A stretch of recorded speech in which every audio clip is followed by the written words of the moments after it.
তদন্ত করে যদি ফাঁসিতে ঝুলাই দেয়, বাংলাদেশে আরেকটা মানুষও এটা করার সাহস পাবে না। যে নাস্তিক এই কোরআন অবমাননাটা করেছে, আমি নর্থ সাউথ ইউনিভার্সিটিতে যে কোরআন অবমাননাটা হয়েছে, আমি মনে করি যে সে কোরআনকে লাথি মারেনি, সে পুরো মুসলিম জাতির হৃদয়ে লাথি মেরেছে। আমি তার একদম জাতির সামনে তাকে আমি বলতে চাই যে এই শাহবাগ থেকে আমরা 5ই আগস্টের হাসিনাকে আমরা পলায়ন করতে বাধ্য করেছি, ঠিক তেমনি ভাবে যদি এই সরকার যদি তাকে যদি প্রকাশ্য যদি ফাঁসি না দেয়, তাহলে আমরা যেভাবে করে গণভবন ঘেরাও করেছিলাম ঠিক তেমনি ভাবে আমরা সেই আদালত চত্বরকে ঘেরাও করব। সংবিধানে রয়েছে যদি কেউ মুসলিমদের ধর্মীয় কিছুতে যদি আঘাত করে তাকে 10 বছর কারাদণ্ড দিবে, কিন্তু আমরা এই আইনকে প্রত্যাখ্যান করলাম। সেই আইন অনুযায়ী আমরা বলতে চাই সেই সংবিধানকে বাতিল করে মুসলিমদের সংবিধানকে একদম স্পষ্ট ভাবে অক্ষরে অক্ষরে স্বর্ণের কালি দিয়ে লিখে দিতে হবে।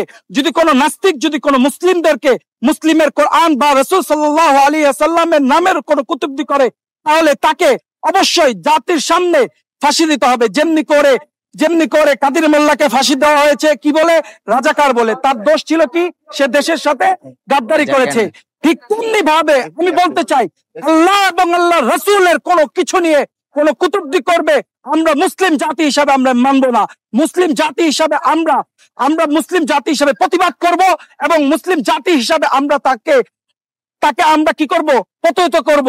এই বলে আমরা আমাদের মনের দাবি যেটা, তাকে প্রকাশ্যে ফাঁসি দিতে হবে। যে বাংলাদেশের 95% মানুষ মুসলিম, এদেশের রাষ্ট্র ধর্মই ইসলাম। সে দেশে বিগত 17 বছর ধরে ছিল এক ফ্যাসিবাদ, যাদের কাঠামোই ছিল ধর্মকে পুঁজি করে রাষ্ট্রকে বিভিন্ন ক্ষেত্রে ব্যবহার করা। একদিকে তারা মডেল মসজিদ করে ধর্ম নিয়ে পুঁজি করে তারা প্রশংসা করাইতে চায়, অন্যদিকে যারা ইসলামকে নিয়ে কাজ করে তাদেরকে জঙ্গি ট্যাগ দিয়ে কারাগারে রেখে দেয়। এখানে ধর্ম অবমাননা দুইটা কারণ থাকে, একটা হচ্ছে ব্যক্তি স্বার্থ, আর একটা হচ্ছে বিভিন্ন মানে গোষ্ঠীর এজেন্ডা। সেক্ষেত্রে এইবার পূজাতে আমাদের মুসলিমরা দারুণভাবে হিন্দুদের সাথে মিলেমিশে সেটাকে প্রোটেকশন দিয়েছে। এই জায়গা থেকে কিন্তু ভারত সহ যারা ইসলাম বিদ্বেষী তারা কিন্তু এখানে একটা মানে বড় ধরনের ব্যর্থতা শিকার হয়েছে। সেই জায়গা থেকে আমি মনে করি যে এই ব্যক্তিগুলাকে দিয়ে কোরআন অবমাননার মতো সেন্সিটিভ বিষয়টা সামনে নিয়ে এসে বাংলাদেশের মানুষকে বা ধর্মপ্রাণ মানুষকে উত্তপ্ত করে ফেলা। এবং এই আইনটা বাস্তবায়ন কবে হবে আমারও প্রশ্ন, কারণ দেখেছেন যে 13 সালে শাপলার ম্যাসাকারটা হয়েছিল কিন্তু এই নবী অবমাননা ইসলাম অবমাননা কেন্দ্রিক। সেই সময় দমন পীড়ন ছিল ইসলামী শক্তিকে দমন পীড়ন। গণ অভ্যুত্থানের পরে আরেকটা শক্তি শুরু হয়েছে, ইসলামিক জাগরণ শুরু হয়েছে। এই মুহূর্তে এসে তাদের যদি এই অবকাঠামোগত এই উন্নয়ন না করে ইন্টারিম সরকার দ্রুত নির্বাচনের দিকে ঠেলে নিয়ে যায়, অথচ সংস্কারের কোনো খোঁজ নাই, এরকম যদি করে তাহলে এরকম আরো 100টা বের হবে।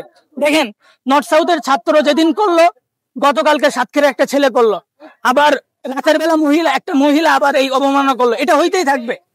একটারে ঝুলাই দেন গণভবনের সামনে বা সংসদের সামনে, সেগুলো তো প্রমাণিত, ফেসবুকে পোস্ট করতেছে, ভিডিও করতেছে, এগুলো তো প্রমাণিত। এগুলো তো মানে এমন কিছু না যে আমরা তাকে বলছি যে এটা করছে, এটা এরকম তো না। তদন্ত করে 1 দিন 2 দিনের কাজ। আগে আমরা যখন মিছিল করতাম 1 দিন আগে জেনে যাইতো গোয়েন্দা সংস্থা আমাদেরকে গ্রেফতার করার চিন্তা করতো। তাহলে এই যে এইগুলাকে তদন্ত করতে সময় লাগে। তদন্ত করে যদি ফাঁসিতে ঝুলাই দেয়, বাংলাদেশে আরেকটা মানুষও এটা করার সাহস পাবে না।